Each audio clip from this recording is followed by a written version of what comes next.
Hi, everyone, and welcome to the MindPower Paradigm with Elly and Natalie and you. Awesome. Everybody, thank you for being with us this Friday. If you're in the tri-state area, you know that it is cold. Not that you need a weather update, but you know it's cold, and it's even snowing out here where I am. And I'm just going to assume it may be snowing where you are too, Natalie. It is, but it's beautiful to look at while we're speaking to one another. So I'm all for it. Me too. I love this. Anyway, today you and I were talking a little bit about what's it going to take to continue this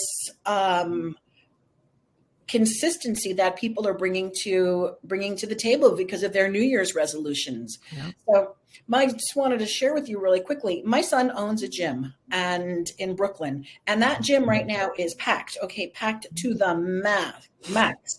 And of course it's packed, I said to him, because we are in the third week of January.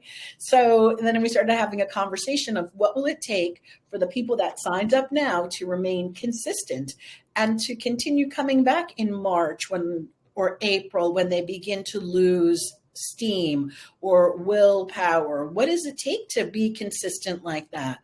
Natalie, you've been going to the gym for years and running a business. What does it take? What do you think? So it takes a really strong why, right? So I think that when you embark on anything in life, it takes you sitting down and understanding why you want to embark on it, right? So what is the outcome? What is the transformation? So even for business owners, like I always mentor people in the sense of you're not selling a product or you're not selling, a meditation group. You want to be teaching people or selling the transformation. And then naturally, if you're trying to get healthy, you want to be selling yourself the transformation, right? So what is the outcome? What are you going to be feeling like? What are you visualizing your highest self to be?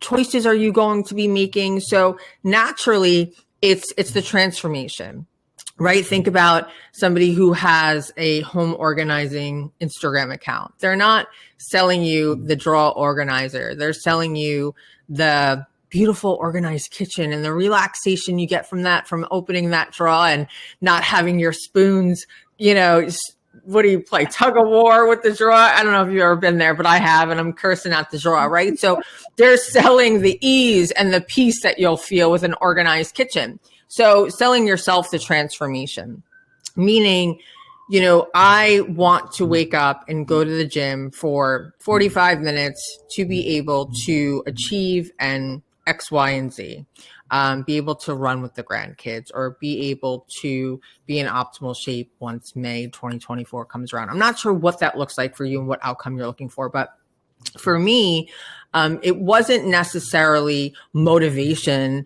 that got me to the gym and on this rigorous schedule X amount of years ago, right? For me, motivation comes after you get started, and naturally motivation helps you with keeping in your consistency, meaning once you start to see progress, once you start to see your strength increase, once you start to see your body physically changing, that motivation kicks into high gear, which naturally for anybody allows them to become even more consistent in that routine. But if you're not being consistent in the beginning by honoring your commitments, by going to the gym for 45 minutes, 4 times a week, you're not going to see the progress. Hence, you're not going to stay motivated. Hence, you're not going to stay consistent, right? So it's almost like a chained behavior. Mm-hmm, mm-hmm. Yeah, beautiful. Absolutely beautiful. And this reminds me now of something that I teach my clients when I'm consulting, and I'm going to share it with you. Can I use it? Can I use you as an example? Sure. Okay. I'm afraid, but let's do it. We do what we fear right now. This is perfect. This is great. So if let's imagine that you were working as a trapeze artist, and maybe you were working for the Cirque du Soleil. Now, you know how to get up on the trapeze. Okay, it's not like you have to do this new, but you're not at the place right now for Cirque du Soleil where you're carrying the umbrella and the chair and you're riding a unicycle across the tightrope. All right, you're not doing that right now. You're walking across this tightrope, and your why is, what's your why? if you're a, Cirque du Soleil tightrope walker, what's your why? What do you want? My why is to perform to the best of my ability, to be able to fill those seats and naturally fill my salary for that show. So safely getting across, executing it, and being able to do that so people come back and I get repeat show watchers. Yeah, awesome. So that's your why. And getting, basically, if somebody weren't even giving as many details as you, they just want to get to the other side. Okay, without dying. Okay. Because there's no net. Get right. to the other side. So now, if you were going to walk that tightrope, there are going to be certain skills you need besides balance. Okay, and what would those skills be? What would you need to be able to walk across that tightrope? You would need a vision mm-hmm. of visually seeing yourself get to the other side. You would need a skill set and practice. You would need balance. Mm-hmm. I'm not sure. I think that's it. That's not a trick question.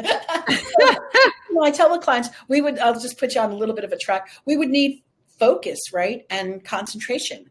And then we need to be persistent because we're going to fall off, right? We're going to fall off. We're going to practice, not going to stay and walk across the tightrope the first time and then jump on that unicycle. So we're going to need consistency and practice and determination and focus and dedication.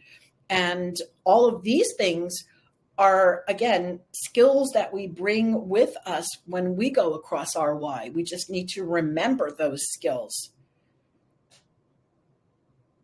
And unfortunately, viewers, we have a problem. All right. We just lost Natalie for a few seconds. Her camera froze. So I'm just going to continue sharing the tightrope story. So you'd want to bring all of these things with you to walk across the tightrope. And that's the same thing with you, with your project, with your consistency. You want to bring consistency, passion, dedication. You want to bring focus. You want to bring courage. You want to get back up and keep walking. And then afterwards, you can't think about the peanut gallery down below and what they're doing. All right. The idea is just to take those skills and get across. And that's what we do. Also, I was just filling in the audience while you had disappeared for a moment, that we would need courage and consistency and fortitude, mental fortitude, and courage. And I think I just said courage. Again, be willing to keep going again and again till we get to the other side. And it's not ideal. We're going to fall off, and that's okay. We just get back on and do it again until we hit the other side. And that's how I see it with businesses succeeding, with health and weight reduction programs, and business and relationships, being willing to keep going, to get on that rope and go again and again, because the end result is so worth it when they cheer you, applaud you. I love that. And this brings me back to a topic that I talk a lot about to everybody, clients, coaches, anybody I'm mentoring, that, people always ask, like, how do you get to that 1% in life? Whether it be in business or in your health, like, how do these people at 1%, how do they do it? Well, the reason why the 1% is the 1% is because they've adopted a growth mindset, right? And there's a fixed mindset and there's a growth mindset. So the fixed mindset is just, continuing to just spin your wheels, continuing the same behavior, not changing anything. But in the growth mindset, we're really focusing on failure is part of the progress. Failure and success are married together. They always have to be married together if you want to get to the 1%. That failure and success do not exist without one another. So you have to fail in order to make it better and to continue to improve in whatever you're doing to be that 1%, right? The 1% didn't just get to the 1%. They failed and they failed and they failed and they failed. And each time they failed, they either learned something about themselves or they learned something in business that propelled them forward to get to the 1%, right? So really adopting that growth mindset. James Cleary, the author of Atomic Habits, actually had written in his book about this man who was trying to get into the habit of going to the gym consistently, right? And James talks about how if that's something that you want to set out to do, we really need to break this up into really, really small goals. I mean, like annoyingly, ridiculously small goals. And the outcome was the man showed up at the gym for 5 minutes each day. Just 5 minutes. He literally drove to the gym, walked inside and left. That's how annoyingly small it was, right? But then he increased that to 10 minutes and then to 15 minutes and then to 20 minutes. And guess what? The power of consistency compounded to where he was doing an hour and getting into the best shape of his life. So if you want tips on how to become consistent, maybe in executing, going to the gym or going to a new Pilates class, and how do you show up for yourself consistently, you have to start annoyingly small, like ridiculously annoyingly small. Just drive to the Pilates studio. Don't even get out of your car and drive back home. It's a proven method, right? It's a proven method. It's true. It's absolutely true. And it's that beginning step and then follow through. And, again, reminds me of that 84-year-old that won this marathon. And they interviewed him. He won a running marathon at 84. And they asked him, how did you do it? And he said, 1 foot in front of the other. But it was showing up 1 foot in front of the other all the time. Right. Beautiful. I love that. Yeah. All right, peeps. Natalie and I have something very exciting coming next week. So we're going to take MindPower to another level. And so tune in, we're going to send out, we'll let you know when it's up, when it's available. And it's going to be fun. It's going to be something different that we haven't done before, and excited to share with you. And anything else, Natalie? I'm super excited. I think this is going to be so powerful for people. And I also feel like since you just kind of poured into me prior to the show today, I'm actually in awe of what transpired during your teaching. So I'm really excited. Definitely stay tuned next week. I think you all are going to be mind blown. Thank you, Natalie. Thank you. And I love you both. I love all of you viewers.